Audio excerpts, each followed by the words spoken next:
어제 코로나19 신규 확진자는 797명, 106일 만에 최고치를 기록했고 감염 경로를 알 수 없는 환자 비율도 30%에 육박하고 있습니다. 코로나 상황이 심상치 않은 상황인데도 유흥업소는 정반대로 가는 것 같습니다. 집합금지 명령을 어기고 영업을 하던 서울 강남의 유흥업소가 적발이 됐는데 입건된 사람만 80여 명입니다.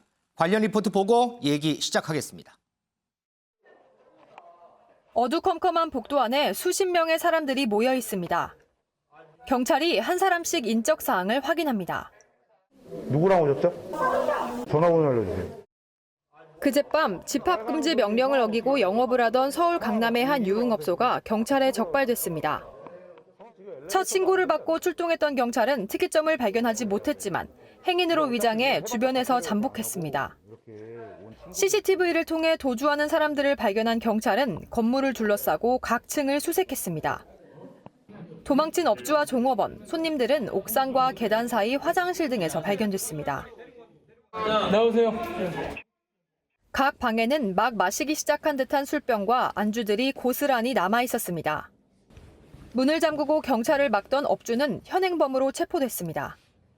경찰은 감염병 예방법 위반 혐의로 손님과 종업원 80여 명을 입건하고 업주에게 식품위생법 위반 혐의로 추가 혐의를 적용해 조사하고 있습니다. MBN 뉴스 김태림입니다. 요즘에 유흥업소 단속 소식이 계속해서 전해지는데 단속만 나가면 수십 명씩 적발이 되는군요. 일부 유명인들의 방역수칙 위반 논란도 계속되고 있습니다. 이동석 기자, 이번에는 배우 이태곤 씨도 논란이 되더라고요.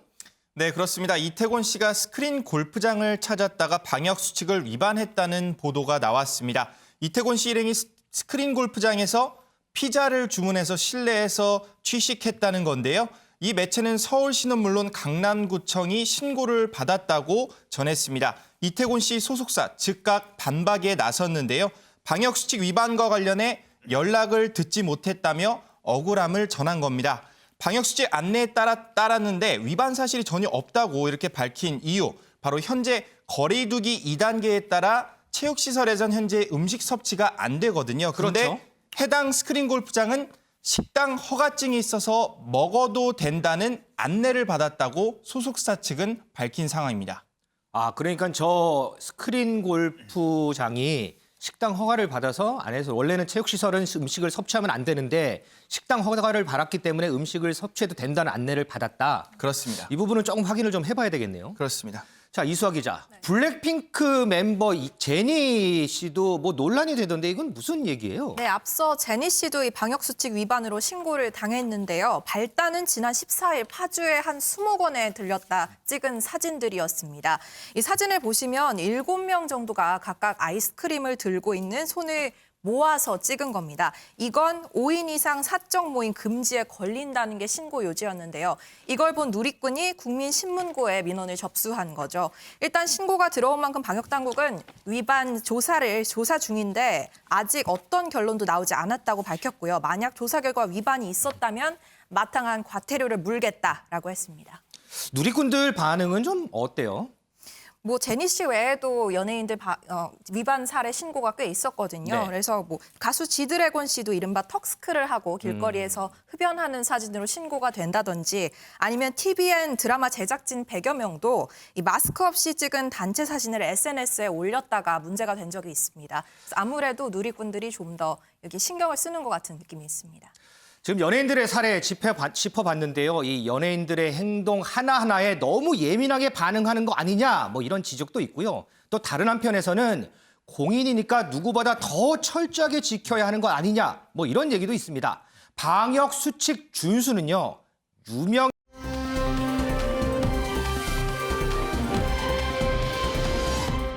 이 시간 가장 핫한 소식만 모아서 전해드립니다. 화면 같이 보실까요?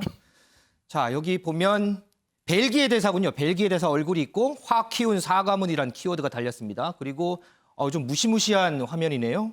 IS 여배우 납치 이런 키워드가 달려 있고요. 여기를 보니까 지난 보궐선거 당시의 선거 벽보 같습니다. 실화입니까? 뭐 이런 키워드가 달려 있는데, 자, 먼저 이 벨기에 대사의 얼굴이 나온 이 부분부터 살펴보도록 하겠습니다. 자, 벨기에 대사 부인의 옷가게 직원 폭행 논란 저희가 얼마 전에 전해드렸는데요. 사건 발생 2주 만에 부인을 대신해서 이 벨기에 대사가 직접 사과를 했습니다. 그런데요, 오히려 여론이 더 싸늘하다고 합니다. 관련 리포트 보고 얘기 이어가겠습니다. 신발을 신은 채 흰 바지를 입어보는가 하면 매장 직원이 구매 여부를 확인했다는 이유로 직원의 뒤통수와 매니저의 뺨을 때립니다. 지난 9일 서울 용산구의 한 옷가게에서 주한 벨기에 대사 부인이 직원을 폭행했다는 사실이 알려지면서 공분을 샀습니다. 사건이 발생한 지 2주 가까이 지난 어제 벨기에 대사관이 SNS를 통해 처음 입장을 밝혔습니다. 벨기에 대사가 부인을 대신해 피해자에게 사과한다는 내용이었습니다. 부인의 행동은 어떤 상황에서도 용납될 수 없다면서 뇌졸중으로 병원에 입원 중인 부인이 회복하는 대로 경찰 조사를 받을 것이란 내용도 포함됐습니다. 하지만 대사 부인이 직접 사과한 게 아닌 만큼 여론은 여전히 싸늘합니다. 사건을 담당하는 서울 용산경찰서는 아직 대사관이나 부인으로부터 공식적인 회신을 받지 못했는데 경찰 조사가 이루어진다 해도 면책 특권 때문에 형사처벌은 불가능합니다. MBN 뉴스 김종민입니다. 윤정 기자, 벨기에 대사가 사과를 했는데 여론이 더 싸늘하다. 왜 부인 대신 남편이 사과해서 그런 건가요? 네, 그 부분만 문제가 되고 있는 건 아닙니다. 어제 대사관 공식 SNS에 올린 사과문을 다시 한번 좀 보실까요? 네, 이 부인 관련 사건에 깊은 유감을 표하며 대신해서 피해자에게 사과드린다. 어떠한 상황에서도 그녀가 한 행동은 용납될 수 없다. 이 사과문이면 응당 존댓말로 작성이 되어야 할 것 같은데 그렇죠. 예, 뭔가 문체가 어색하죠. 이 사과문에 작성된 문체는 국어 문법상 하라체로 분류가 됩니다. 이 하라체는 낮춤과 높임이 중화된 느낌을 주는 종결형입니다. 그러니까 그렇군요. 높임말도 낮춤말도 아닌 건데요. 네. 이 우리나라에서는 이 우리나라 문화에 비춰봤을 때 이런 문체 예의 없다는 얘기가 단박에 나올 수밖에 없는 이 그럴 수도 있을 것 문체입니다. 같아요. 네, 보고 계신 분들 중에서는 이 외국어를 한국어로 번역하다 보면 이게 자연스럽게 이렇게 될 수 있는 것 아닌가, 큰 문제는 아니지 않나라고 생각을 하시는 분들도 있을 텐데요. 이 사과문이 게시되기 이틀 전에 올라온 다른 게시물을 보면 좀 얘기가 달라집니다. 네. 네, 이 다른 게시물을 보면 역시 마찬가지로 영어를 한글로 번역을 한 건데 여기에 스머프 얘기를 하고 있거든요. 스머프요? 그런데 네, 여러분은 스머프에 대한 어린 시절 좋은 기억을 가지고 있나요? 라고 존댓말을 쓰고 있는 겁니다. 그동안에 다른 SNS를 보더라도 한글로 게시물을 올릴 때는 이 상대를 높이는 하십시오체나 해요체를 사용해온 게 대부분이었습니다. 네. 그렇기 때문에 이 사과문에 이 하라체를 쓴 게 고의적이었던 것 아니냐라는 이 비판이 있는 건데요. 이게 고의가 아니었다고 하더라도 사과문이라면 조금 더 우리나라 문화를 고려해서 문체 선택도 신중했어야 하는 것 아닌가라는 비판이 나옵니다. 그러니까 이 본인 나라의 문화라든지 이런 거 홍보할 때는 존댓말로 써놓고 이렇게 네. 사과할 때는 왜 반말로 하냐 뭐 이런 비판이군요. 네, 그렇죠. 그런데 조금 전에 그 리포트에서도 잠깐 나왔지만 벨기에 대사 부인이 이렇게 의자에 앉아서 흰 바지를 이렇게 입는 모습이 있거든요. 네. 그런데 신발이 착용이 돼 있어요. 지금 이렇게 보면. 네. 벨기에 대사가 이 흰 바지를 샀는지 모르겠네요. 이렇게 하면은 이거 먼지 같은 거 다 묻을 텐데요. 그러니까요. 이 바지를 구매하지는 않은 걸로 보이는데요. 구매하지 않았어요? 네, 논란이 되는 영상 다시 한번 보실까요? 이 바지를 하얀 바지거든요. 네. 때가 묻기 굉장히 쉬운데 검은 신발을 신고 그대로 입는 모습을 볼 수 있습니다. 이게 심지어는 이 바지를 입은 장소가 우리가 원래 옷을 입어볼 때는 피팅룸에 가서 입어보는 경우가 대부분이잖아요. 그렇죠. 근데 바지를 입어보는데도 이 손님들, 다른 손님들도 있는 이 진열대 한가운데서 바지를 입어보는 이런 모습을 보인 겁니다. 이 모습 때문에 누리꾼들은 이 직원 폭행도 모자라서 아나무인이다, 개념이 없다. 그리고 저 정도면 저 바지 구매했어야 되는 것 아닌가라는 비난 댓글까지 달고 있습니다. 이 폭행 논란을 포함해서 이 벨기에 대사 부인 당시에 옷가게에서 이래저래 논란이 되는 행동들 참 많이 한 것 같습니다. 자, 다음 보겠습니다. 두 번째인데요. 지금 이 무장단체인가요? 뭐 무장단체처럼 보이는 사람들한테 한 여성이 눈을 가리고 어떻게 납치되는 듯한 그런 끔찍한 사진이 있는데, 자, 키워드도 여배우 납치라는 키워드가 있습니다. 이동석 기자, 상당히 끔찍한 사진인데 이거 어떻게 된 상황이에요? 네, 영상을 보시면 더욱 끔찍한 장면을 확인하실 수 있는데요. 이라크의 한 방송사에서 도가 넘는 방송을 해서 현재 논란이 되고 있습니다. 아이고. 화면을 보시면 네. 한 여성이 중무장한 남성들에 의해 겁에 질린 모습을 확인하실 수 있는데요. 네. 이 남성들은 우리는 테러리스트 IS 단체다 이렇게 협박하면서 여성을 위협하고 있습니다. 아, 그 무자비한 IS. 그렇습니다. 몸을 보실까요? 심지어 여성의 몸에는 폭탄 조끼까지 입히고 이렇게 아이고, 위협을 네. 행사하고 있는데요. 이 여성 유명한 이라크 여배우로 알려져 있습니다. 네. 남성들이 처형당할 것 같다는 협박에 이 여성은 살려달라면서 애원을 하다가 결국 저렇게 졸도를 해버렸는데요. 실신을 해버렸군요. 네, 이 모든 게 연기가 아닌 현실 같아 보입니다. 네. 남성들이 여배우를 깨운 뒤 한 말이 있는데요. 바로 몰래카메라였습니다! 라고 이렇게 몰카 방송 소식을 전한 겁니다. 아, 저게 몰래카메라였어요? 바로 몰래카메라였습니다. 이 여배우 몰래카메라 사실을 알고 안도의 한숨과 함께 눈물을 쏟아냈는데요. 이라크 축구 대표 선수도 같은 방식으로 속았다고 합니다. 축구 선수는요, 몰래카메라 소식에 화를 참지 못하고 한동안 인터뷰까지 거절했다고 합니다. 아니, 아무리 몰래카메라도 저렇게 무장단체한테 납치하는 상황을 몰래카메라 상황으로 만든 거예요. 저 우리나라에서는 아직 상상도 못할 일인데 현지에서는 반응이 어때요? 그렇습니다. 저희 나라 같으면 아예 상상도 못할 방송이겠죠. 저는 이경규의 몰래카메라, 양식 냉장고 이런 프로그램밖에 생각이 나질 않거든요. 교차로 정지선을 지키면 냉장고 한 대 주는 몰래카메라 방송 굉장히 재밌었잖아요. 있었죠, 네. 네, 이라크 몰래카메라와 관련해 이라크 시청자들도 비슷한 생각을 하는 것 같습니다. 사람들이 고문당하는 걸 보고 어떤 즐거움을 얻을 수 있는지 모르겠다. 그러면서 몰래카메라 소재로 어떻게 이걸 삼을 수 있냐는 등의 비난의 목소리가 현재 거세지고 있습니다. 와, 아무리 몰래카메라라고 생각을 하고 봐도 지금 제 가슴이 쿵쾅쿵쾅 하는데 저 정도면 저 몰래카메라 아니고 이거 범죄 수준 아닌가 싶습니다. 자, 다음 한번 넘어가 보겠습니다. 자, 세 번째인데요. 보궐선거 이 선거 벽보가 붙어 있습니다. 그리고 여기에 실화입니까? 라고 물음표가 달린 키워드가 있습니다. 이수아 기자. 보통 우리가 실화입니까? 이런 거는 보통 일어나지 않은 일이 일어났을 때 이거 실화예요? 이런 얘기 하잖아요. 네. 선거 벽보하고 실화입니까? 이거 무슨 관계가 있는 거예요? 네, 요즘 많이 쓰는 표현이죠. 실화입니까? 네. 이거는 지난 20일 청와대 국민청원 게시판에 올라온 글로 알려진 사건인데요.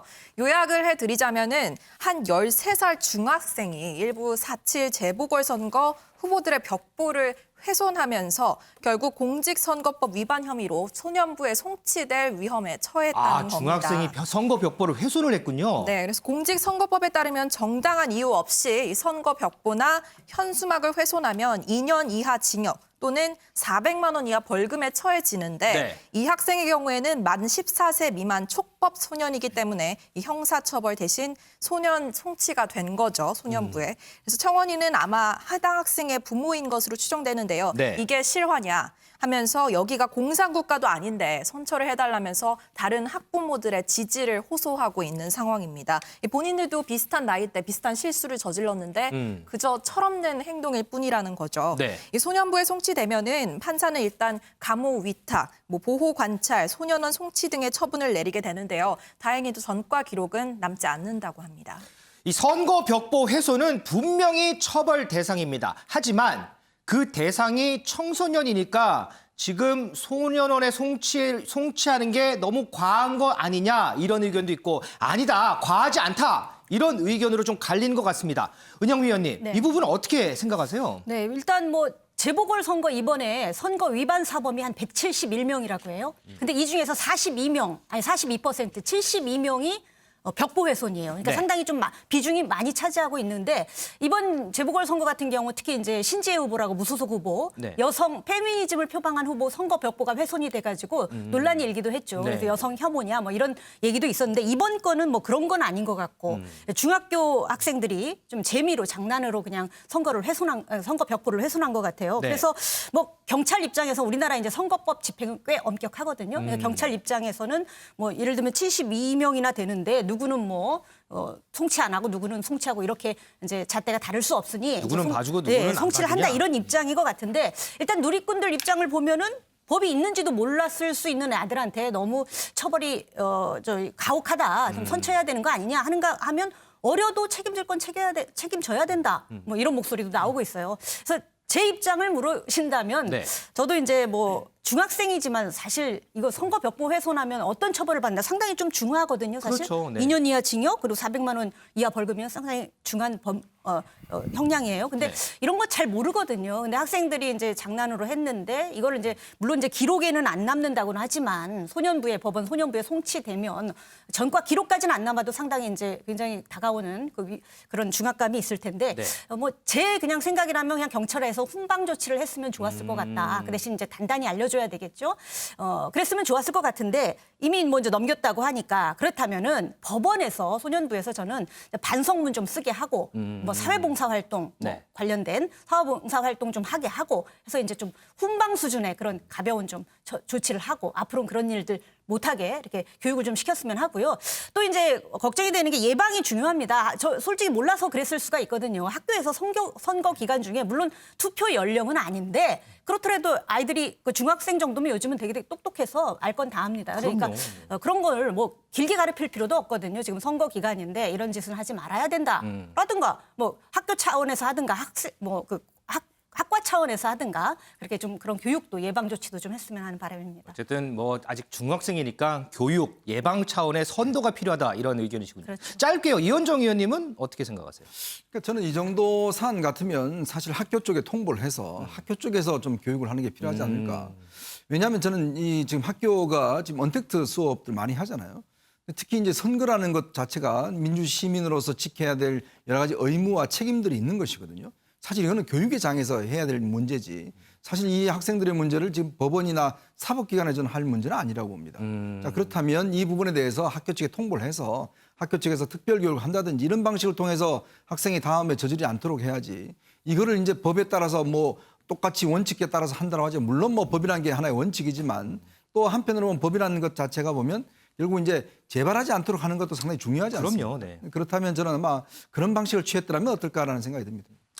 우리 프레스룸 위원들은 재발 방지, 교육 뭐 이런 쪽에 더 무게를 또 두는 것 같습니다. 이 사안에 대해서 우리 시청자 여러분들은 어떤 생각을 가지고 계신지 한번 여쭤보고 싶습니다.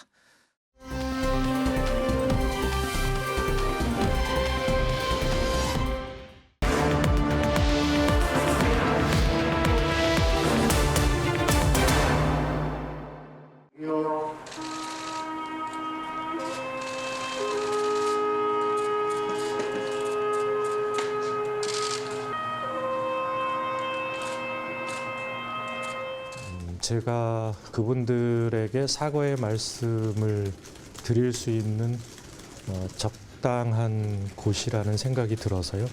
그래서 그렇게 방명록에 남겼습니다.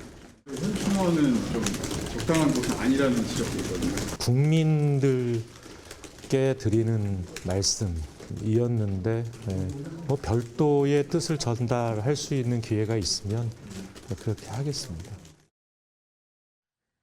윤지영 기자, 네. 지금 요 뒤에도 나오는데 윤호중 원내대표의 방명록을 다시 한번 좀 정리를 좀 해보고 갈까요? 네, 저희가 좀 글을 준비를 해봤는데요. 방명록 내용을 보면 이렇습니다. 이 선열들이시여, 국민들이시여, 그 피해자님이여 진심으로 사과드립니다. 여기에서 한눈에 봐도 이 피해자님이 등장하는 게 굉장히 어색하죠. 네. 여기에서 말하는 피해자님, 바로 박원순, 우거돈 전 시장의 성범죄 피해자들 말하는 것이었습니다. 이 원내대표 당선 이후 일주일 만에 처음으로 사과를 했는데 이 순국 전열을 추모하는 현충원에서 방명록으로 이렇게 사과를 했다는 게 이 부적절하다는 지적이 이어지고 있습니다. 그러게요. 왜 성추행 피해자에 대한 사과를 현충원 가서 하느냐 뭐 이런 비판도 또 많더라고요. 네, 그러니까요. 그렇기 때문에 이 우거돈 전 부산시장 성추행 피해자 측은 즉각 입장문을 내기도 했습니다. 입장문에서 피해자는 저는 현충원 안장된 순국선열이 아닙니다. 왜 현충원에서 제게 사과를 하시나요? 라면서 이 비상식적인 일이라고 꼬집었고요. 네. 국민의힘은 진정성이 없다라고 맹공을 하고 있는 상황이고 심지어는 여당 내부에서도 쓴소리가 나오고 있습니다. 저희가 관련 목소리 모아봤습니다. 통렬히 사과한다는 그 부분은 틀림없는 사실인 것 같은데 약간 착각해서 이런 상황이 벌어졌기 때문에 그걸 그냥 그렇게 막 나무랄 건 또 아닐 것 같고. 근데 문제는 부산의 피해자께서 그 강하게 반발을 했기 때문에 예. 그 부분에 대해서는 다시 또 죄송하다는 얘기를 해야 할 것 같다는 생각이 듭니다. 예. 그러나 그러나 그 충정은 우리 이해할 수 있는 것 아닌가 하는 생각하고 예. 판단을 잘못했다는 부분은 틀리지 않는 것 같습니다. 쇼를 하더라도 방향을 알고 해야 될 것 아닙니까? 순국 선현들에게 성범죄 사죄를 왜 해야 합니까? 누구에게 왜 사과해야 하는지 진지한 고민도 없이 오로지 쇼로서 신용만 하는 것은 선현들의 재단을 더럽히는 일입니다. 그런데 이 방명록 하면 이 윤호중 원내대표뿐만 아니고 이전에 많은 정치인들도 참 많이 논란이 되지 않았어요? 네, 맞습니다. 저도 수차례 현충원에 취재를 갔었는데 굉장히 많은 취재진이 정치인 한 사람을 집중을 하고 있기 때문에 그런 만큼 논란도 끊이지가 않는데요. 그래요, 네. 이 지난해 선거 전을 좀 한번 볼게요. 그 당시에 김종인 미래통합당 총괄 선대위원장 네. 직함란에 보시면 이 민자를 썼다 지운 흔적 보이시나요? 그러네요. 네. 저 민주당 쓰려다가 그런 거 아니에요? 네, 맞습니다. 이전 총선에서 이 민주당 비대위 대표를 맡아왔거든요. 그런 만큼 좀 습관처럼 나온 게 아닌가 싶고요. 이 반기문 전 유엔 사무총장 역시 구설에 오른 적이 있는데 귀국 바로 다음 날에 현충원을 찾았었거든요. 네. 그랬다 컨닝 논란을 빚었었는데요. 컨닝이요? 네, 당시 영상 보면 안주머니에서 뭔가를 꺼내죠. 네네, 그러네요. 여기에서 꺼낸 것 알고 보니까 방명록에 쓸 내용을 이렇게 프린트를 해와서 쪽지를 가지고 왔었던 겁니다. 방명록에 내가 미리 뭐 써야 되겠다. 미리 써와서 이제 보고 쓰는 거군요. 네, 이 쪽지 내용을 그대로 보고 썼는데요. 이 모습을 보고 이 당시 정청래 의원은 그렇게 어려우면 차라리 컨닝 페이퍼를 베껴 쓰세요라고 비꼬기도 했습니다. 그런데 이 방명록 하면 또 빠지지 않는 인물이 안철수 국민의당 대표 아닌가요? 네, 가장 많은 실수가 있는 인물이기도 한데요. 이 지난해 현충원에서 코로나19를 코로나20으로 이렇게 잘못 쓰는 일이 있었습니다. 네. 이걸 보고 옆에서 지켜보던 사람이 일구 아니냐라고 해서 이 방명록을 다시 작성을 하는 해프닝도 빚어졌었고요. 이 방명록 작성 하루 전날에 문재인 대통령을 향해서 코로나19 대응에 대해서 문제점을 지적을 했었어서 네. 이게 좀 더 어처구니 없었다라는 반응이 당시에 나왔었습니다. 이 밖에도 대한민국을 잘못 써서 이 기억 받침을 덧대 쓰는 저런 모습도 보였고 대한민군으로 썼다가 국으로 바꾼 건가요? 네, 맞습니다. 이거 흔히 잘못 쓰는 맞춤법이기도 한데 이 국건이 원래는 국건희가 맞는 표현인데 국건희로 잘못 쓴 일도 있었고요. 또 다른 사진도 좀 준비를 해봤는데 네, 여기 보면 꿈꿉니다라고 써 있죠. 네. 이게 아무래도 꿈꿉니다를 쓰고 싶었는데 이걸 잘못 적은 겁니다. 이 보신 것처럼 지금까지 현충원 방명록 관련 논란들은 이 맞춤법 실수나 또 작성 과정에서 있었던 어떤 일종의 해프닝 성격이었는데요. 그런데 이번에 윤호중 비대위원장의 방명록 논란은 이 내용 자체가 문제가 되는 것인 만큼 더 논란이 확산하고 있는 모양새입니다. 그러게요. 이 피해자조차 이 사과에 대해서 지금 불쾌함을 표하고 있는 상황이니까 사과.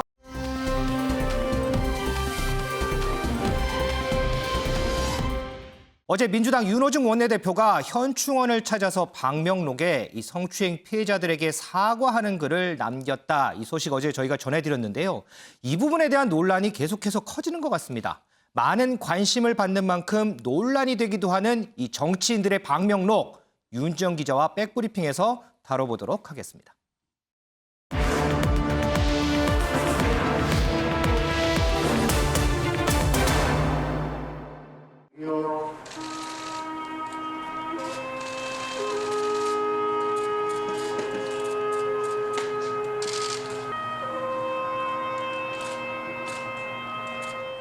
제가 그분들에게 사과의 말씀을 드릴 수 있는 적당한 곳이라는 생각이 들어서요.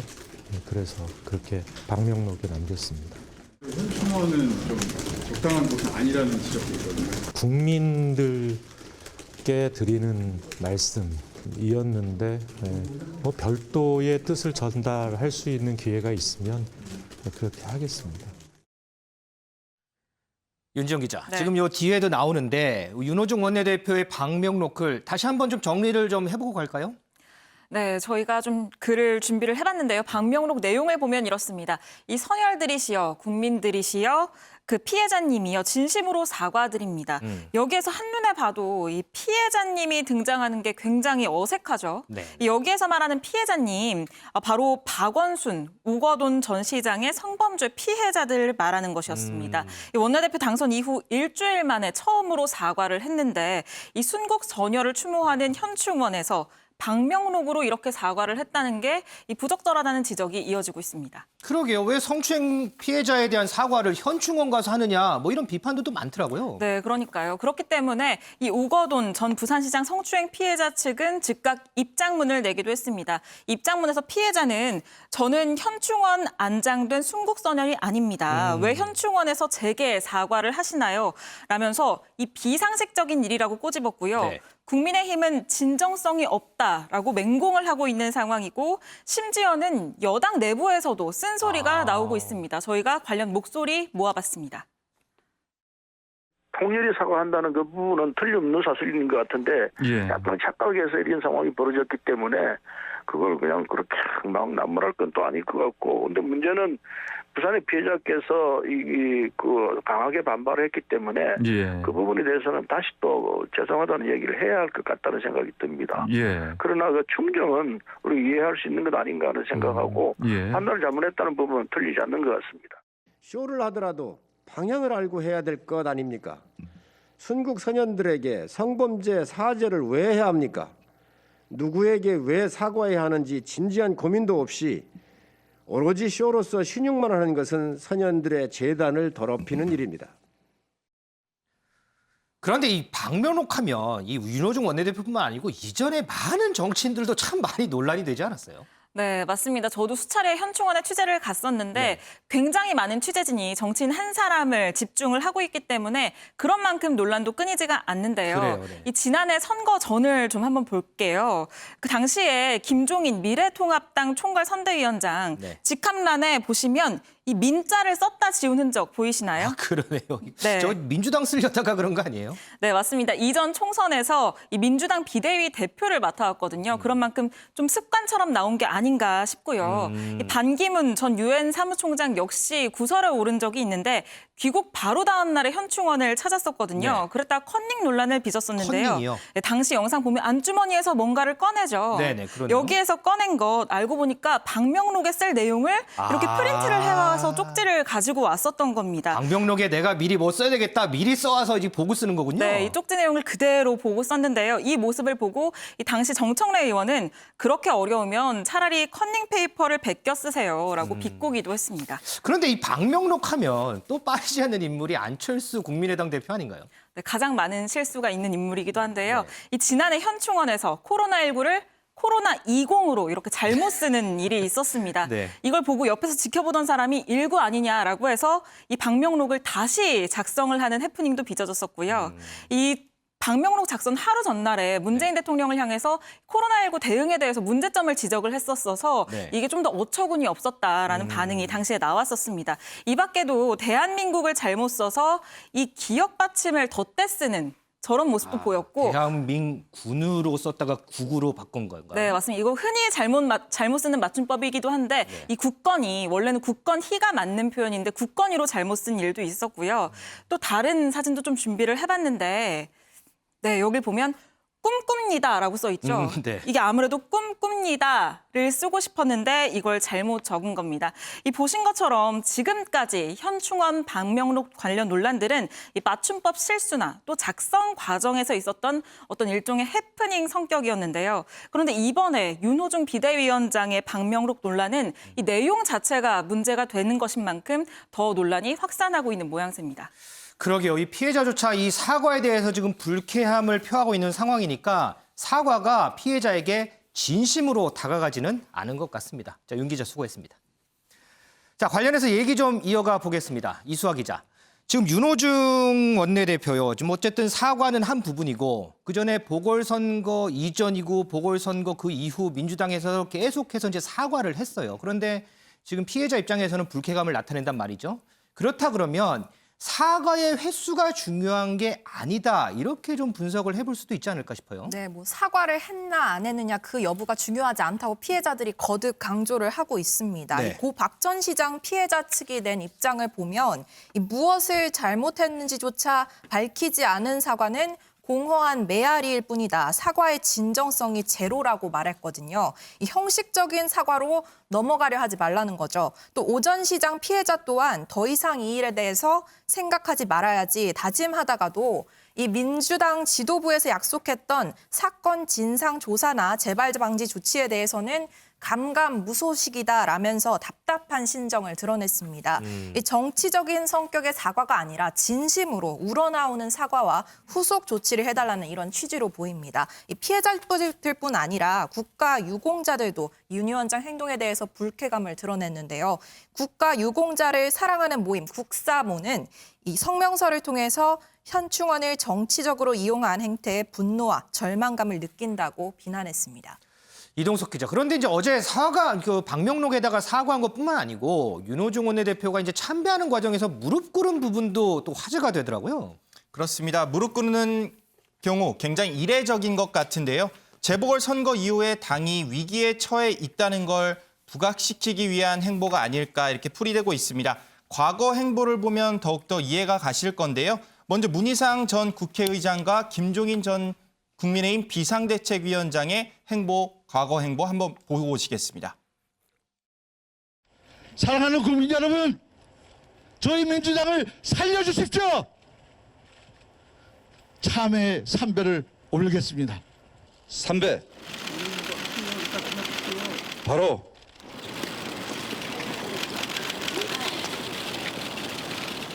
역사의 화해는 가해자의 통렬한 반성과 고백을 통해 가장 이상적으로 완성될 수 있습니다만 그 시대를 대표하여 제가 이렇게 무릎을 꿇습니다.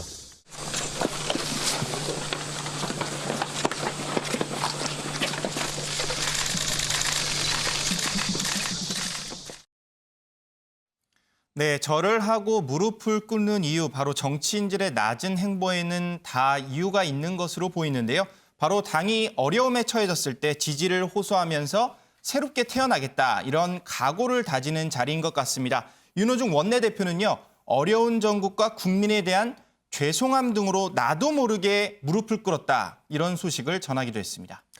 이현정 의원님. 네. 현충원 방명록에다가 피해자에 대한 사죄의 글을 쓴 것도 그렇고 저렇게 무릎을 꿇은 부분도 그렇고 이게 하루가 지난데도 계속해서 논란이 됩니다. 참 이미 이 사건이 일어난 지가 한참 지났는데 민주당의 사건 해결 방식이 끊임없이 이제 문제를 일으키고 있지 않습니까?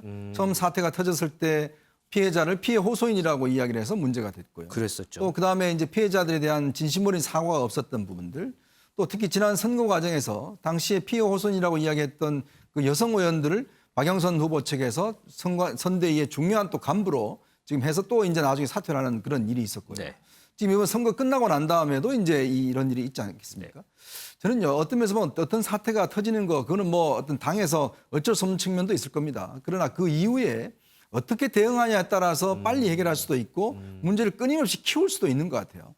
근데 지금 민주당의 태도를 보면 오히려 문제를 더 키워버린 그런 상황 아니겠습니까? 기억나시겠지만 얼마 전에 오세훈 시장이 본인이 직접 서울시청 기자실에서 이 피해자들에 대해서 진심 어린 사과를 한 적이 있습니다. 그리고 또 만났죠. 네. 네. 그리고 또 만났고 또 그걸 이제 제가 그 오세훈 시장 들어보니까 그 만남 한 40여 분 과정에서 피해자가 계속 눈물을 흘렸다고 그래요. 그러면서 본인이 나중에 그 사과하는 모습을 보면서 이제야 좀 뭔가 마음이 놓이는 것 같다, 이런 표현을 한 적이 있거든요. 네. 그건 뭐냐면 결국 피해자 입장에서 모든 걸 생각을 해야 됩니다. 그렇죠. 피해자가 이걸 어떻게 받아들일 것인가 문제부터 생각하면 저는 문제는 그렇게 어렵지 않다고 봐요.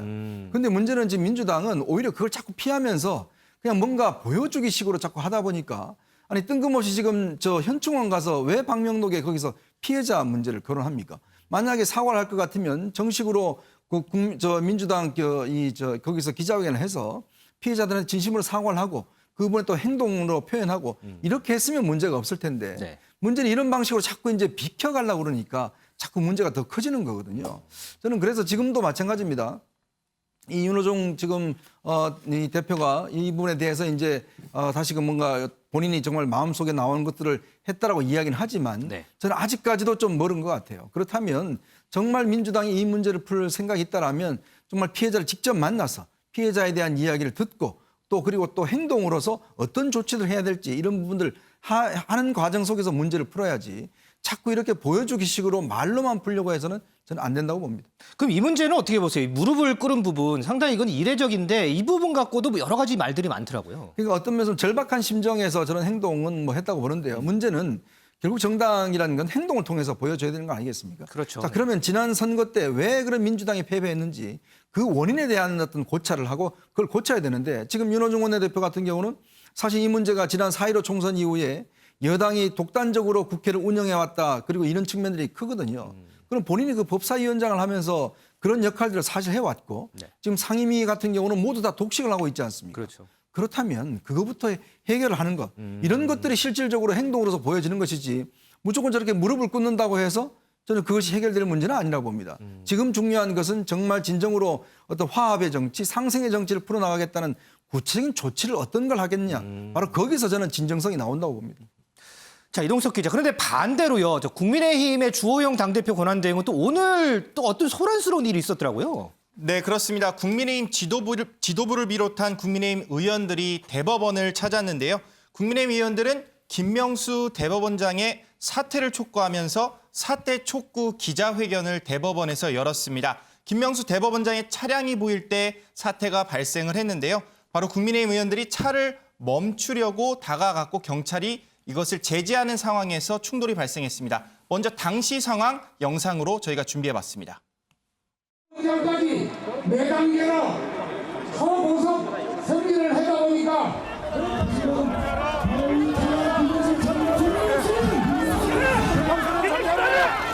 김명수는 사퇴라! 김명수는 사퇴라!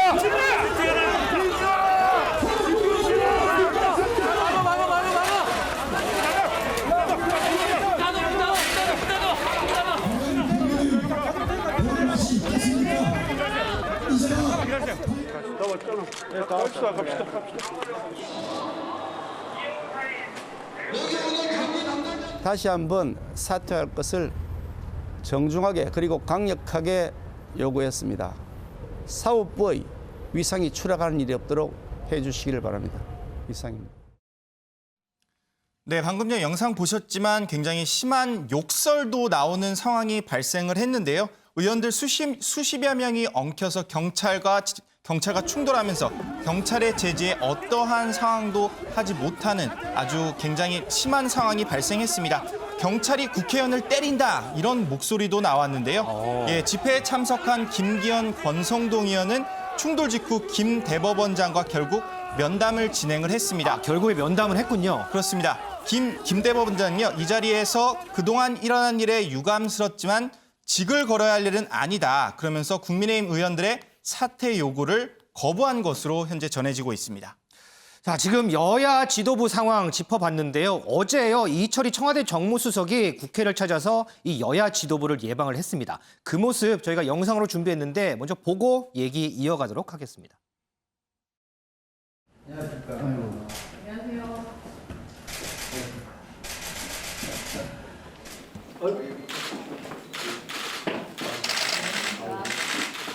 그런데 제가 원내대표 하는 동안에 정무수석들이 되시고 난 뒤에 처음 인사 말고 제가 한 번인가 밖에 방문을 받지 못했습니다. 뭐 일이 있으나 없으나 와서 차도 한잔하고 하다 보면 의견도 많이 좁힐 수 있으니까 그런 점에 대해서 기대를 많이 하겠습니다 하고 또 노라고 할 수 있는 건 노라고 하시고 그렇게 하셔주기를 부탁을 드리겠습니다. 그동안 정무수석이 야당과의 소통이 소홀했다라는 지적에 저도 공감하고요. 죄송하다는 말씀 드리겠습니다. 죄송합니다. 소통하고 또 설명하고 또 쓴소리 듣고 그런 역할을 하겠습니다. 네, 지금 영상에서는 국민의힘 주호영 당대표 권한대행을 예방하는 모습만 있었는데, 자, 사진을 보면 어제 이제 윤호중 민주당 비대위원장 겸 원내대표도 이렇게 예방을 했고요. 그다음에 주호영 이 당대표 권한대행 예방했고 그리고 정의당을 방문해서 여영국 대표도 면담을 했습니다. 이수아 기자. 그런데 저는 이제 영상을 보니까 저는 이게 가장 인상에 남아요. 지금 민주당이 윤호중 원내대표한테 인사할 때하고 이 주호영 당대표 권한대행한테 인사할 때하고 이게 허리 각도가 좀 달라요. 어떻게 보면 이게 뭐 폴더 인사라고 하죠. 90도로 허리 굽혀서 딱 인사하는 부분. 저는 이 부분이 참 인상에 남네요. 네, 말씀하신 대로 이 이수석이 두 손을 무릎에 대고 저희 사진에서는 잘렸습니다만 고개를 푹 숙인 이른바 이 폴더 인사를 하는 모습 때문에 굉장히 화제가 됐습니다. 네. 이 주 권한대행은 이 자리에서 이수석에게 이 문 대통령에게 아닌 건 아니라고 해달라고 주문을 하면서 이 원내대표를 맡은 이후 정무수석들이 국회에 첫인사 빼고 오지 않아서 정무 기능이 그동안 작동을 못했다라고 덧붙였는데요. 이 부분을 보고 전임자들을 애둘러 비판한 것 아니냐는 분석도 나오고 있습니다. 네. 또 이수석은 야당과 소통이 부족했던 점에 대해서 우선 사과부터 했고요. 문 대통령 또한 특별히 야당과 소통하고 협력하라고 주문했다고 소개하면서 자주 찾겠다는 뜻을 전했습니다. 이어 당대표 경선을 준비 중인 주 대행에게 덕담도 건넸는데요. 다음엔 당대표로 만나면 좋겠다. 이런 식으로 훈훈하게 자리가 마무리됐다는 전언입니다. 이 주호영 권한대행도 이 이철희 정무수석한테 참 이게 협치가 잘 될 것 같다 뭐 이런 기대감도 좀 나타냈다고 하는데 이뿐 아니라요. 이 민주당의 안민석 의원도 이 이철희 수석에 대한 기대감을 드러냈습니다. 관련 목소리 듣고 오겠습니다. 제가 좀 아쉬운 것은 문재인 정부를 향해서 살신성인하고 헌신하는 주위의 참모들이 좀 부족한 것이 저는 참으로 이제 아쉽습니다. 네. 참모들은 자기를 던져야 되는 것이거든요. 네. 만약에 자기 정치를 하는 그런 참모들이 있다고 하면은 또 실질적으로 그런 우려들을 저희들이 많이 하고 있습니다. 네. 그게 참 아쉽고요. 네. 이철희 수석부터 자기 정치에서는 안 되고요. 네. 그래서 오늘 저한테 오후에 전화가 왔어요. 사실 정무수석이 의원한테 전화가 먼저 온 게 처음입니다. 전달해야 될 그러한 민심의 소리를 정무수석이 잘 전해줘서 앞으로는 자기 정치하지 않는 대통령 참모가 단 한 명도 없어야 됩니다. 이 청와대와 국회와의 가교 역할을 해야 할 이철희 정무수석에 대한 기대감이 상당히 높은 것 같습니다. 그런데요, 윤지영 기자, 네. 이렇게 여야 소통이 화두로 떠오르는데 이런 상황에서 이 민주당의 소병훈 의원 SNS가 조금 이렇게 논란이 되는 것 같아요. 네, 맞습니다. 소병훈 의원 국회 국토교통위원회 소속인데요. 아무래도 요즘에 종부세를 완화해야 된다 이런 목소리들이 나오는데 여기에 좀 선을 긋기 위해서 SNS를 올린 겁니다. 이 대한민국은 5,200만의 나라이지 52만의 나라가 아니다라고 먼저 얘기를 했는데 네. 이 종부세 납부 대상인 공시지가 9억 원 이상의 공동주택을 가진 가구 수가 52만 가구입니다. 그렇기 때문에 이 대한민국이 상위 1%를 위한 나라가 아니라는 점을 강조를 한 건데요. 네. 그러면서 DJ 노무현 정부 이후 10년을 건너뛰면서 저들은 많은 일들을 비틀어 왜곡시켰다라고 얘기를 합니다. 결국에는 이명박 박근혜 정권 그 10년이 건너뛴 10년이다라고 얘기하면서 저들 국민의힘을 언급을 한 겁니다. 그러면서 부동산 문제는 문재인 정부 들어서서 어렵게 자리를 잡아간다. 더 이상 부동산 관련해서 쓸데없는 이야기를 하지 말라라면서 입을 닥치라라는 다소 과격한 표현도 썼는데요. 네네. 이게 국민의힘을 겨냥한 것으로도 볼 수 있지만 일각에서는 민주당 내부에서도 현재 종부세 완화 목소리가 나오고 있기 때문에 이 당내를 향한 것이라는 분석도 있기는 합니다.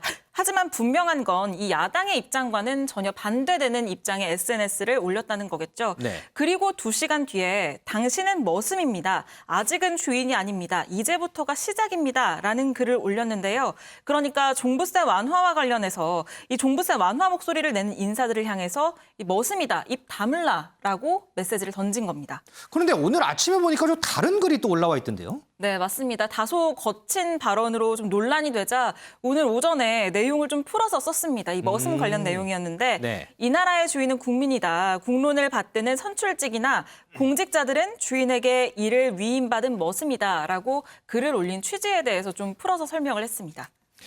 은 의원님, 네. 이철희 정무수석 이 국회 방문한 거 보니까요. 이 청와대에서는 어쨌든 이 정권 말기니까 야당과의 관계를 좀 잘 풀어보겠다 뭐 이런 의도로 좀 읽히는데 또 한쪽에서는 여당 의원이 또 과격한 발언을 하고 이 부분은 어떻게 보세요? 일단 이제 소병훈 민주당 의원 글을 보면요. 쓸데없는 얘기는 입을 닥치라. 이 말을 들어보면 일단 우리 갈 길 갈 테니까 다른 소리는 듣지 않겠다. 일단 오만함이 엿보여요. 재보궐선거에서 심판받을 때 오만, 내로남불, 뭐 실정도 있지만 이런 것들이었는데 일단 오만하다. 그리고 무엇보다 국회의원이 발언을 하는데 물론 뭐 갑자기 질문해서 말이 헛나왔을 수도 있지만 SNS는 생각해서 쓸 수 있는 건데 네. 그렇게 그 거친 용어, 정제된 용어를 쓰지 못하고 거친 용어를 쓰고 자꾸 이렇게 다시 쓰는 일이 있었나. 그래서 이런 부분들은 좀 자제를 하고 절제를 하는 게 좋을 것 같다. 이런 네. 생각이 들고요. 다만 이제 소 의원의 주장에도 일리가 있습니다. 왜냐하면 사실 이번 재보궐선거 패인 중에 하나가 부동산 정책 실정이거든요. 그렇죠. 그러니까 패배했으니까 정책을 보완하는 게 필요한데 그렇다고 그동안 펼쳐왔던 부동산 정책 기조를 완전히 바꿔버리면 그나마 선거 전에 약간 부동산 가격이 잡히려던 게 이제 재건축 규제 완화하면서 다시 들썩인 거거든요. 그래서 정책 기조를 완전히 바꿔버리면 또 오히려 부동산 시장에 혼란을 줄 수 있어요. 그러니까 일부는 의견이 맞습니다만 다만 이제 여권 내에서도 재보궐선거 민심을 받아들여야 된다 하면서도 뭐 여당, 야당은 물론 여당 내에서도 의원들 간에 각기 다른 목소리가 나오면서 완전 중구난방식이에요. 그래서 일단 물론 이제 원내대표는 뽑았지만 당대표는 아직 뽑히지 않았고 그래서 이제 지금 그런 상황이긴 한데 어쨌든 당, 정, 청 이렇게 셋이 모여서 부동산 정책을 어떻게 갈 것인지 빨리 혼란을 더 주기 전에 빨리 입장을 정리해야 된다고 봅니다. 그런 다음에 야당과 또 머리를 맞대야 돼요. 그리고 특히 이제 오세훈 시장 같은 경우는 선거 과정에서 재건축 규제 완화해서 집값 공급 확대를 해야 된다는 이런 목소리를 했고 일부 먹히기도 했거든요. 네. 그걸 완전히 받아들이진 않더라도 이게 일부 부동산 민심의 일부 반영이 된 거기 때문에 그 당정청 입장 조율하고 야당과도 머리를 맞대고 부동산 정책을 빨리 기조를 빨리 정해서 법안을 발의하든가 해야지 시장에 혼란이 없는 거거든요. 그래서 여야 협치가 일단 부동산 정책을 필두로 여야 협치의 필요성이 대두됐다. 네. 이런 점에서 지금 이철희 정무수석의 역할이 굉장히 중요한데 일단 첫 작품은 굉장히 좋은 호평을 받았어요. 오세훈 서울시장하고 박형준 부산시장을 대통령이 초청해서 만났잖아요. 그렇죠. 어쨌든 뭐 부동산 정책을 비롯해서 여러 가지 사면 얘기라든가 뭐 거기서 확답은 못 해주지만 이런 목소리가 있구나라고 이제 대통령이 직접 그런 어떻게 보면 야당 대표들 또는 이제 민심을 듣는 계기가 됐으니까 일단 첫 작품은 상당히 좋았다고 보는데 이철희 정무수석은 특히 이제 지난해 총선 국면에서 국회의원은 부끄러워서 도저히 못하겠다 그래서 안 하면서도 나왔죠. 네. 여야 간 협치의 길을 뜨는 그래서 정무수석만큼은 좀 해보고 싶다라고 굉장히 의욕적으로 나왔거든요. 네. 그래서 그런 역할을 기대해 볼 수 있을 거고요. 그다음에 오늘 윤호중 아까 뉴스는 안 나왔는데 윤호중 민주당 원내대표가 어저께 현충원 가고 오늘은 주호영 원내대표를 만났어요. 네, 여야 네, 협치의 오전에. 사실은 상대방인데 그리고 나서 이제 만나고 나서 기자들한테 주호영 원내대표의 인품에 푹 빠져다가 나왔다 이렇게 아주 존중하는 상대를 존중하는 멘트를 했다고 해요. 참 멘트는 어제 참 듣기 좋네요. 네. 네, 그렇죠. 일단 듣기가 좋잖아요. 뭐 진심인지 아닌지 몰라도 어쨌든 조용 원내대표가 인품은 있으니까 어쨌든 그래서 어저께 무릎 인사하면 낮은 자세로 임하겠다라는 모습을 어쨌든 보여줬고 무릎절 참배하면서 오늘 또 주호영 대표한테 존중하는 자세를 일단 비춰줬어요. 그래서 태도 자체는 굉장히 낮은 자세로 들으려는 태도가 보이는데 다만 이제 윤호중 원내대표가 원내대표에 됐을 때 중단 없는 개혁을 외쳤거든요. 더구나 이제 그 상임위원장단 그걸 또 재조정하지 않겠다는 입장을 분명히 했고 그래서 이게 이제 말만 한마디로 아까 이제 이현종 의원도 말씀하셨지만 말만 그리고 태도만 이렇게 보여서는 안 되고 실질적으로 그런 모습이 보여져야 되는데 과연 여야 협치가 될 수 있을까는 좀 더 지켜봐야 될 일이라고 봅니다. 자, 협치가 참 중요한 시기로 떠오른 것 같습니다. 소병훈 의원이 남긴 글 한 번만 더 되새겨 보겠습니다. 선출직이나 공직자들은 주인에게 일을 위임받은 머슴입니다. 이 나라 주인은 국민입니다. 많이 들은 말이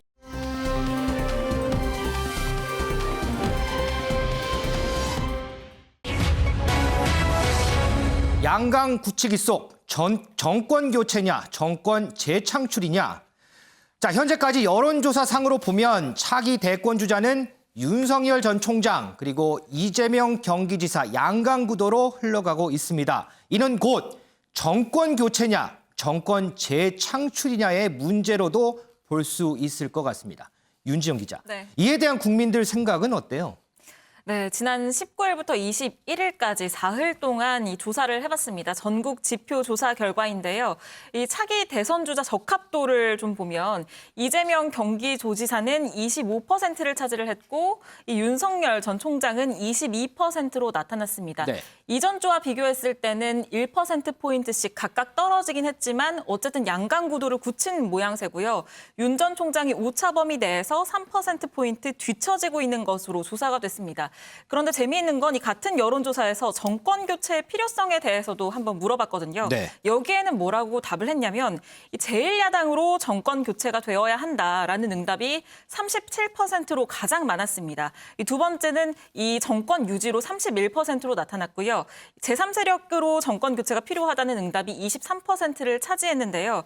그런데 여기에서 제1야당이든 제3세력이든 정권 교체가 필요하다라는 응답은 결국 60%로 나타났고 이 정권 유지는 31%로 나타난 거죠.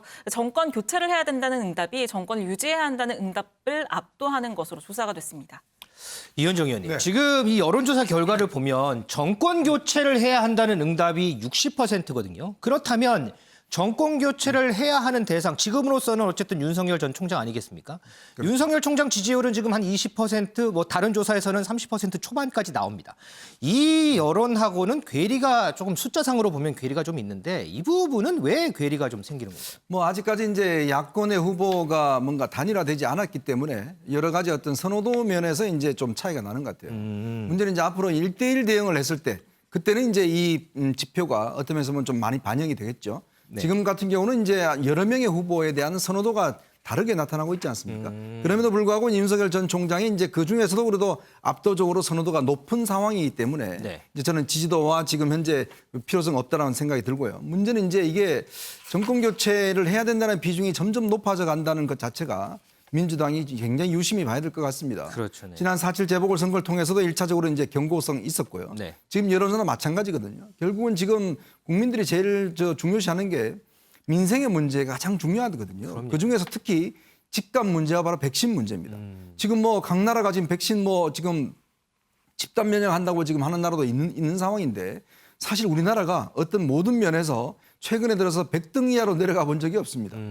자, 생각해 보십시오. 우리나라가 지금 OECD 국가 중에서 뭐 경제력으로 한 12등 정도 됐죠. 네. 또 모든 면에서 우리가 정말 어떤 면에서 10위권, 20위권 안에 드는 나라인데 백신만 유일하게 지금 100위권 밑으로 내려가 있어요. 아, 그러네요. 바로 그게 국민들이 느끼고 있는 지금 자괴감이거든요. 그러니까 이런 부분을 좀 유능하게 처리해 줬으면 하는 이제 바람이 있는 것이고 또 하나는 지금 너무 20대, 30대가 보기 어렵습니다.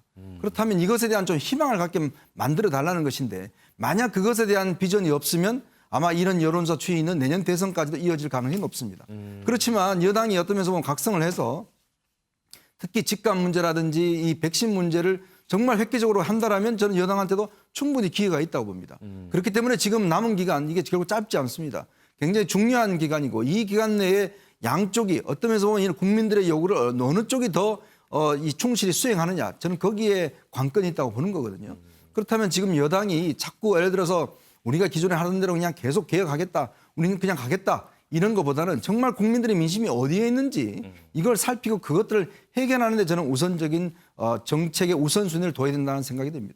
어쨌든 정권 재창출을 해야 하는 여권, 정권 교체를 해야 하는 야권 두 진영의 공통 분모는 어쨌든 민심인 것 같습니다. 이동석 기자, 지금 이런 상황에서 윤석열 전 총장은 여전히 아무 말이 없어요. 그럼에도 국민의힘은 계속해서 러브콜을 보내나요? 네, 그렇습니다. 그런 것 같습니다. 계속해서 국민의힘은 윤석열 총장을 향해서 러브콜을 보내는 것 같습니다. 일단은요. 지금 주호영 원내대표를 비롯한 야당 원내대표 주자들이 지금 계속해서 러브콜을 보내고 있거든요. 하지만 국민의힘이 지금껏 계속 자리를 잡아야 하는 그런 상황에서 윤석열 전 총장을 러브콜을 보낼 가능성이 있는 만큼요. 조금 더 지켜봐야 할 것으로 보입니다.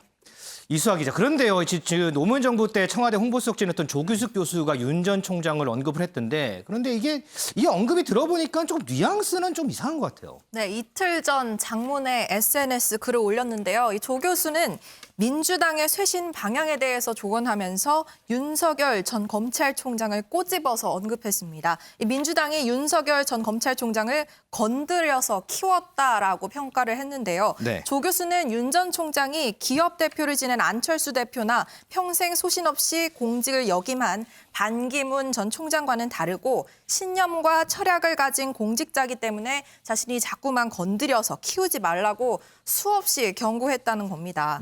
결국 검찰 개혁 과정에서 민주당이 윤 전 총장에게 명분마저 빼앗겼으니 이 시점에서 당의 진정한 성찰이 필요하다, 쇄신할 시기다라고 말했습니다. 이 조 교수는 4.7 재보궐선거를 앞두고도 고 노무현 전 대통령의 이 말을 인용해서 민주당에 지더라도 명분 있게 져라. 20대를 가르치려 들지 말라. 나도 반감이 든다. 같은 돌직구를 날렸는데요. 이때 강경 지지자들의 원성을 꽤 들었거든요. 그만큼 현재 민주당의 고전이 안타까웠던 것 아니냐 이런 평가가 나오고 있습니다. 어쨌든 윤석열 전 총장을 언급하긴 했지만 결국에 봐서는 민주당에 대한 쓴소리, 약되는 소리 이런 얘기군요. 네. 자, 이런 가운데요. 이 대권 행보에 시동을 건 정세균 전 총리 요즘 여기저기서 인터뷰를 참 많이 하는데 이동석 기자, 들어보니까 발언 수위가 점점 세지는 것 같아요. 그렇습니다. 발언 수위는 앞으로도 계속 세질 것으로 보이는데요. 정세균 전 국무총리 연일 방송과 TV, 라디오에 출연하면서 광폭 행보를 보이고 있습니다. 특히 이재명 지사와 각을 세우는 등 앞으로 행보에도 관심이 모이고 있는데요. 어떤 발언을 했길래 이재명 지사와 각을 세웠는지 함께 들어보시겠습니다. 만약에 미국이 금수 조치를 취한다면 그걸 가로채는 거나 마찬가지 아닙니까? 이게 가능하겠습니까? 깡패들이나 하는 일이죠. 그렇게 자꾸 이 터무니없는 걱정을 만들어낼 일은 아니다. 그렇습니까? 미국이 어떻게 그런 깡패 짓을 할 수 있겠습니까? 그리고 우리 대한민국도 미국의 동맹국 아닙니까? 예. 그냥 공짜로 달라는 것도 아니고 우리가 사오는 것으로 그 제약회사들과 계약이 다 되어 있는데 우리가 선금까지 줬거든요. 근데 그걸 미국이 가로챈다 중간에? 예. 그럼 우리는 그냥 구경만 하고 있습니까? 이재명 경기지사는 러시아제 백신이죠. 공개 검증을 청와대에 요청했습니다. 그 검증은 청와대가 하는 게 아닙니다. 식약처가 하는 겁니다. 예. 이재명 지사는 중대본의 중요한 일원입니다. 중대본에서 그런 문제 얘기하시면 되고요. 네, 굉장히 격앙된 목소리를 보였는데요. 정세균 전 총리는 백신 도입과 관련해서요. 이미 계약된 백신이 미국에 금수 조치를 한다면 그것은 가로채는 일이다. 그것은 깡패들이나 하는 일이라고 전했는데요. 발언이 세군요. 그렇습니다. 특히 이재명 지사가 밝힌 러시아 백신 공개 검증에 대해서는요. 그건 정부가 하도록 맡겨두니 터무니없는 걱정을 만들어낼 일이 아니라고 딱 잘라 말했습니다. 그러면서 이재명 지사와 연일 각을 세우는 모습을 현재 보이고 있는 상황입니다. 그런데 이수아 기자, 이재명 지사뿐만 아니고 윤석열 전 총장도 좀 견제하는 얘기를 하더라고요. 네, 라디오 방송에 출연해서 한 말인데요. 일단 정 총리는 차기 대선에 출마하겠냐는 질문에는 아직 결심이 서지 않았다고 다소 애매모호하게 대답을 했습니다. 그러면서도 이 김대중 전 대통령이 자신을 정치인에 입문시켰다. 고 노무현 전 대통령이 자기를 산업부 장관으로 임명했고 문 대통령은 총리로 발탁했다 하면서 본인은 훈련이 잘 돼 있다고 나름의 셀프 PR을 꽤 강하게 했습니다. 네. 차기 주자 여론조사에서 지지율이 낮은 데 대해서는 이 지지도는 결정적일 때 있어야지 지금 있는 것은 별 소용이 없다. 이런 취지로 말을 했거든요. 또 윤 전 총장에 대해서도 물론 언급을 했는데 그분은 검사밖에 안 해봤다. 그래서 자기 임기도 마치지 못하고 정치로 직행하면 과연 국민들이 박수를 쳐주겠냐. 라면서 좋지 않은 선례를 남길 것이라고 비판했습니다. 윤 전 총장의 지지율에 대해서도 역시 업적으로 성과로 만들어진 지지율이 아니기 때문에 라고 반사 이익이다라고 낮춰 평가하기도 했습니다. 윤석열은 검사밖에 해본 게 없다. 그래서 지지율은 지금 반사 이익 측면이 크다. 이렇게 윤석열 전 총장을 견제를 하는 얘기까지 이제 나오기 시작했습니다. 윤정 기자, 이재명 지사 한번 짚어보죠. 왜 며칠 전에 당원들 전화번호 한 1000개만 차단하면 문자 폭탄 안 받을 수 있다 이런 얘기하면서 어쨌든 보면 강성 지지자들하고 조금 거리 두려는 거 아니냐 이런 해석들도 나왔어요. 네. 이와 관련해서 이재명 지사 언급은 없어요? 네, 그 말씀하신 문자 1000개 정도 차단하면 이 문자 폭탄 안 온다고 했던 발언 바로 3일 전의 발언이었는데요. 당시 발언 내용 먼저 보고 이어가겠습니다. 의견 표현의 방식이 폭력적이거나 아니면 상례를 벗어나는 경우는 옳지 않죠. 좀 과잉 대표되는 측면이 있고 또 과잉 반응하는 측면이 있기 때문에 그런 점들을 좀 의례에 있는 일상의 일부다 이렇게 생각해 주시면 좋겠다는 생각이 듭니다. 신경 안 쓰면 아무것도 아니지 않습니까? 그리고 뭐 제가 들어본 바로는 한 1000개쯤 차단하면 안 들어온다고 합니다. 네, 3일 전 이 발언의 후폭풍 굉장히 거셌습니다. 네. 이 강성당원들은 이재명 지사를 향해서 당을 떠나라라고 얘기를 했는데요. 이재명 지사는 이 끄떡하지 않는 모양새입니다. 어제 SNS를 올렸는데 이 지사 뭐라고 했냐면요. 최근 제 발언을 두고 이 정부에서 차별화하는 것 아니냐, 갈라치기를 시도한다는 얘기를 한다. 그런데 누가 뭐래도 민주당은 나의 요람이며 뿌리다. 정치 입문 이래 한 번도 당을 떠난 적이 없고 앞으로도 그럴 생각이 없다라고 밝혔습니다. 그러면서 문재인 대통령님께서 앞장서서 끌어오신 수레를 이 민주당원들과 함께 힘껏 밀어가겠다라면서 이 당을 떠날 생각이 없다라는 점을 명확하게 했습니다. 그리고 한 가지만 더요. 최근에 이제 백신 문제라든지 부동산 정책 얘기라든지 얘기를 하면서 지금 정부하고 차별화하려는 거 아니야? 뭐 이런 일각의 시각도 있잖아요. 이와 관련해서는 어떤 입장이에요? 네, 맞습니다. 앵커께서 말씀을 하신 것처럼 이재명 지사 최근에 이 경기도 독자 백신 얘기도 꺼냈고요. 그리고 실거주용 1가구 2주택에 대해서는 제재 필요성이 없다라는 입장도 냈습니다. 이 정부 여당과는 차이가 굉장히 큰 입장인데 이걸 두고 4.7 재보선 참패 이후에 정부 여당과 자신을 구분짓는 일종의 차별화 전략 아니냐라는 비판들이 있었는데요. 네. 여기에 대해서도 좀 선을 긋고 나섰습니다. 이 지사는 이 당이 한 사람처럼 움직일 수는 있지만 한 사람의 생각대로 움직여서는 안 된다라면서요. 일부 다름은 있겠지만 의도에 대한 차별은 있을 수 없다라고 밝혔습니다. 의도에 대해서는 차별이 없다. 은영 위원님, 네. 제가 좀 길어서 약간 좀 메모해왔는데 최근 발언을 정부와 차별화하는 걸로 갈라치게 하는 것 같은데 나는 민주당 노선을 계승 발전시키려고 하는 것이다. 이게 지금 이재명 지사의 얘기거든요. 네. 이재명 지사 최근 행보를 보면 민주당의 이 여러 가지들을 계승 발전하려는 노력으로 보시나요? 일단 재보궐선거 참패 이후 이재명 지사의 행보를 제가 잠깐 짚어볼게요. 네. 지자체장으로서 일단 패배를 했잖아요. 근데 선거 책임론에서는 약간 비껴 있었거든요. 네네.